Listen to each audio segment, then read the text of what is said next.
नाशिक परशुराम सायखेडकर नाट्यगृह या ठिकाणी इथेच टाका तंबू या नाटकाचा प्रयोग संपन्न झाला. या निमित्तानं या नाटकाचं लेखक दत्ता पाटील आणि दिग्दर्शक सचिन शिंदे यांच्याशी संवाद साधण्यात आला. बघूया विशेष वृत्तांत.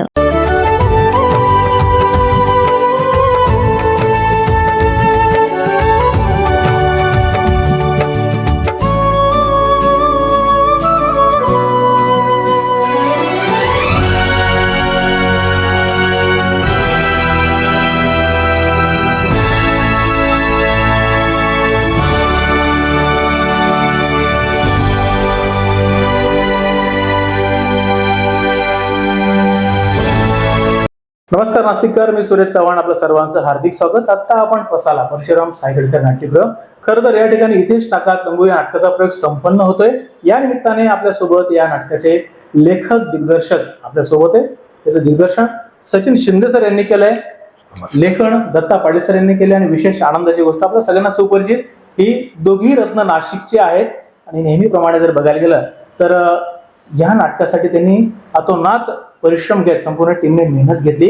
सर काय सांगाल, हा विषय खरं तर लिखाणासाठी तुम्ही घेतला आणि ह्या खरं तर स्टेज पर्यंत आपण आणलंय.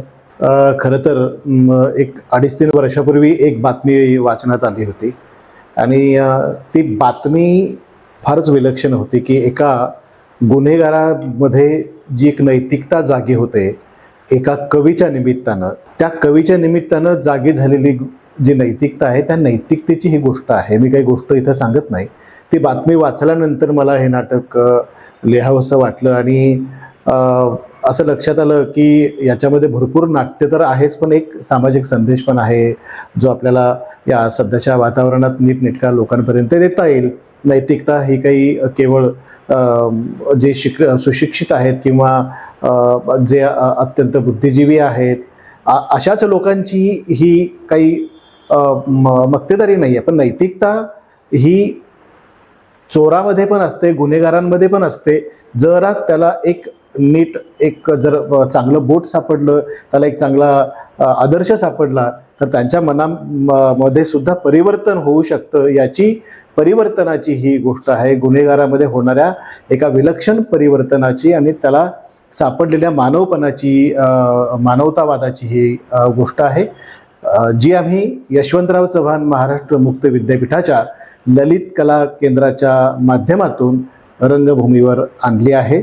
आणि ती लिहिल्यानंतर मग ती गोष्ट मी दिग्दर्शक सचिन शिंदे यांच्याकडे सोपवली आणि तिथून पुढे त्याच्यावर दिग्दर्शकीय संस्कार झाले आणि आज हे नाटक महाराष्ट्रामध्ये सुपरिचित झालं आहे. खरं तर मी नेहमी सांगत असतो सर की प्रतिक्रिया या फार महत्वाच्या असतात आपल्याला. आणि नक्कीच ज्यावेळेस हे नाटक अशा वेळेस जर बघायला गेलं तर प्रसारित होत असते किंवा लोकांपर्यंत पोहोचत असतं, त्यांच्या प्रतिक्रिया आपल्याला येत असतात. साधारण कशा प्रतिक्रिया? काय आहे की डिसेंबरमध्ये हे नाटक जेव्हा ओपन झालं आणि सगळ्यात महत्त्वाचं आमचे विद्यापीठाचे कुलगुरू प्रोफेसर संजीव सोनवणे सर, सर्वप्रथम आम्ही दोघांनी त्यांना हे नाटक जेव्हा वाचून दाखवलं तेव्हा त्यांना ते विलक्षण आवडलं. ते म्हटले की विद्यापीठ स्तरावर अशा पद्धतीची गोष्ट ही महाराष्ट्राच्या रंगमंचावर, प्रायोगिक रंगमंचावर गेली पाहिजे, ज्याच्यामधून विद्यापीठाचे कर्तव्य आहे की विद्यार्थी घडवण्यासोबतच एक समाज पण एक चांगल्या पद्धतीनं घडवावा आणि एक चांगला संदेश आपण विद्यापीठाच्या माध्यमातून द्यावा. आणि तो हेतू या नाटकातून 100% सफल होईल अशी खात्री आमच्या कुलगुरूंना वाटली आणि त्यांनी आम्हाला दोघांना सांगितलं की तुम्ही हे नाटक उभं केलं पाहिजे. आणि जेव्हा या नाटकाचा पहिला प्रयोग झाला पुण्यामध्ये, सलग 2 प्रयोग झाले, त्याला उदंड प्रतिसाद लाभला आणि त्यानंतर इतक्या वेगळ्या पद्धतीच्या प्रतिक्रिया आल्या. म्हणजे तुम्हाला गंमत सांगायची तर अगदी 19-20 वर्षाच्या तरुणांनाही ही गोष्ट त्यांची वाटली, ती त्यांना भावली आणि त्याबरोबरच मधल्या ज्या 50-60च्या प्रेक्षकांनाही ती गोष्ट खूप रिलेट केली आणि त्याबरोबरच जी सगळी सिनियर सिटीजन आहेत त्यांनाही ही गोष्ट कमालीची आवडली. म्हणजे सगळ्या वयोगटातील पिढ्यांना हे जे नाटक आहे ते अत्यंत भावलं आणि याच्यामध्ये अनेक वेगवेगळे समीक्षक आहेत. त्या समीक्षकांनी वर्तमानपत्रातून भरभरून लिहिलं. त्याबरोबरच खूप चांगले मोठमोठे अभिनेते असतील, त्या अभिनेत्यांनीही त्या दिग्दर्शक चंद्रकांत कुलकर्णी असतील, सुबोध भावे असतील, त्याबरोबरच अनेक वेगवेगळे नाट्य क्षेत्रातले, चित्रपट क्षेत्रातली जी मंडळी आहेत त्यांनी भरभरून या नाटकाचं कौतुक केलं. आणि हे नाटक एक प्रकारे सामाजिक नाटक म्हणून आज या महाराष्ट्रानंच ते डोक्यावर घेतले आणि त्याचे सातत्यानं प्रयोग चालू आहेत. खरं तर नाटकाच्या यशाची ही खरं पावतीच आहे. त्याला पुरस्कार वगैरे मिळत राहणं हे तर आहेच, पण आमच्या दृष्टीने मी आणि सचिना आणि आमचं विद्यापीठ नेहमी हा विचार करतं की या नाटकाचे जास्तीत जास्त प्रयोग होत राहणं हेच या नाटकाचे पुरस्कार आहेत. लोकांनी या नाटकापर्यंत पोहोचावं आणि त्या माध्यमातून एक नैतिकतेची गोष्ट त्यांनी ती अनुभवावी अशी आमची इच्छा असते आणि त्या पद्धतीनं हे प्रयत्न सुरू आहेत.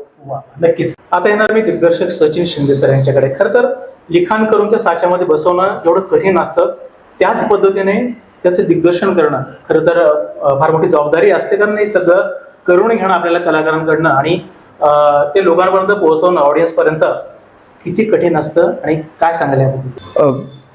दत्ता आणि मी गेले 20 वर्ष प्रायोगिक रंगभूमीवर सातत्याने नाटकं करतोय. आमची अनेक नाटकं मराठी रंगभूमीवर येत आहेत, सातत्याने येत आहेत. त्यामुळे दत्ताचं लिखाण आणि माझं दिग्दर्शन हे असं एकमेकापासून वेगळं काढणं फार अवघड गोष्ट आहे. कारण जेव्हा दत्ताला एखाद्या विषयावर नाटक लिहायचं असतं, तो विषय दत्ताच्या डोक्यात येतो तेव्हापासून आमच्या दोघांच्या त्या विषयाच्या संदर्भात अनेक चर्चा होत राहतात.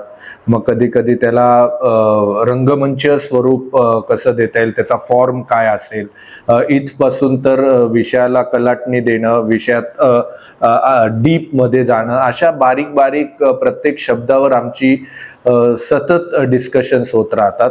आणि खरं तर रंगमंचा आधी येण्या अगोदरच आमच्या दोघांच्याही मनामध्ये ते नाटक अतिशय पक्क आणि नीट नेटकं उभं राहतं. रादर ते उभं राहिल्याशिवाय आम्ही ते बसवायला सुरुवात करत नाही. त्यामुळे दत्ताचं लिखाण जेव्हा सुरू होतं तेव्हाच त्याच्या समांतर माझं दिग्दर्शनाचे काम सुरू होतं. त्यामुळे मला वाटतं दत्ताने हे नाटक लिहायला जवळजवळ 2 वर्ष घेतली.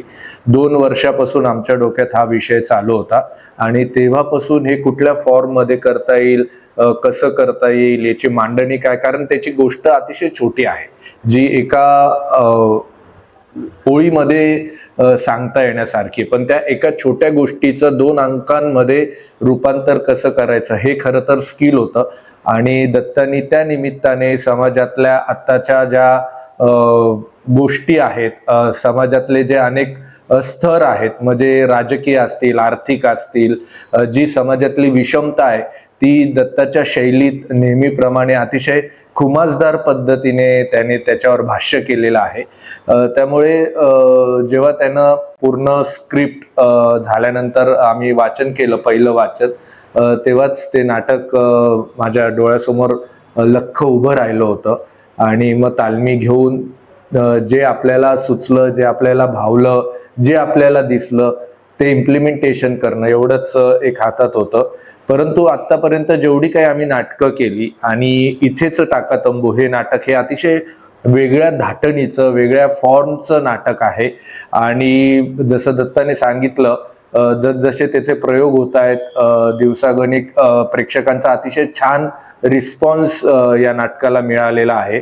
अनेकांच्या अतिशय आतून आलेल्या प्रतिक्रिया, बरेच लोक नाटक संपल्यानंतर अतिशय डोळे पाणवलेले असतात, काय बोलू काय नाही कळत नाही, इतका तो विषय आणि त्या नाटकाचं सादरीकरण लोकांच्या मनावर आमच्या प्रयत्नानं ते सक्सेस झालंय असं प्रेक्षकांच्या प्रतिक्रियेवरनं तरी वाटतंय. आणि त्याचबरोबर नाटकाला जे काही मराठी रंगभूमीवर महोत्सव होत आहेत, राष्ट्रीय महोत्सव, राज्य स्तरावरील महोत्सव, त्या सगळ्या महोत्सवांमध्ये या नाटकाला बोलवणं येतंय, तो पण एक आनंद आहे.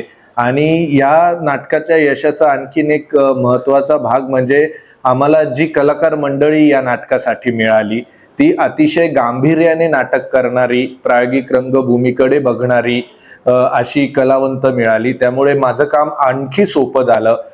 जसं ओंकार गोवर्धन असेल, अश्विनी कासार असेल, अमेय बर्वे असेल आणि उमेश जगताप असेल, ही चारही नट मंडळी खरं तर त्यांच्या व्यावसायिक क्षेत्रात सिरियल म्हणा, व्यावसायिक नाटकं म्हणा, याच्यात खूप व्यस्त आहेत.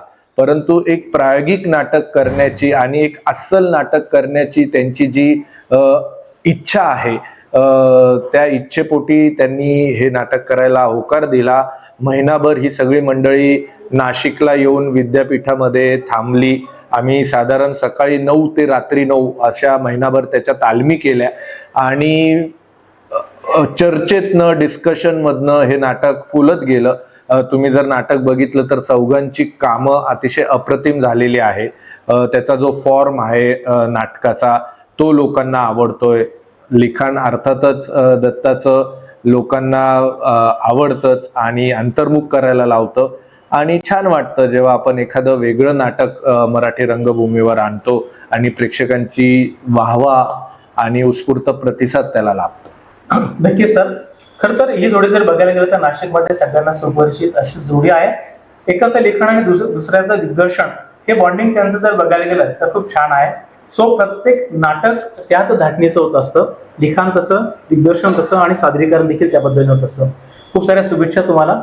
खरं तर जसं दोघांनी सांगितलं की आपल्या कामाची पावती कधी मिळत असते, ज्यावेळेस ऑडियन्स पर्यंत त्यांना अपेक्षित आणि आपण ज्या पद्धतीने प्रेझेंट करतोय ते जात असतं, त्यावेळेस खऱ्या अर्थाने जर बघायला गेलं त्याची प्रयोग वाढत असतात, मागणी वाढत असते आणि नाशिककरांसाठी तेवढीच अभिमानाची गोष्ट आहे. खूप साऱ्या शुभेच्छा सर. आणि मी देखील आव्हान करेन की नक्कीच ज्या वेळेस अशा पद्धतीने नाटकाचं सादरीकरण केलं जातं तिथे नाशिकमध्ये, त्यावेळेस आपण देखील येऊन त्या नाटकाचा आनंद घेणं तेवढंच गरजेचं असतं. कारण एखादा मनोरंजनाचा विषय जेवढ्या उत्सुकतेने, आवडीने बघितलं तर तो हाताळला जातो किंवा त्याला आपण ऍक्सेप्ट करतो, त्याच पद्धतीने असे विषय खरं तर ही लोक आणत असतात. कुठेतरी सामाजिक संदेश किंवा एक वास्तव मांडण्याचा प्रयत्न करत असतात आणि आपण ते बघायला पाहिजे. सहकुटुंब, सहपरिवार. धन्यवाद आपला दोघांचे. थँक्यू. धन्यवाद. धन्यवाद.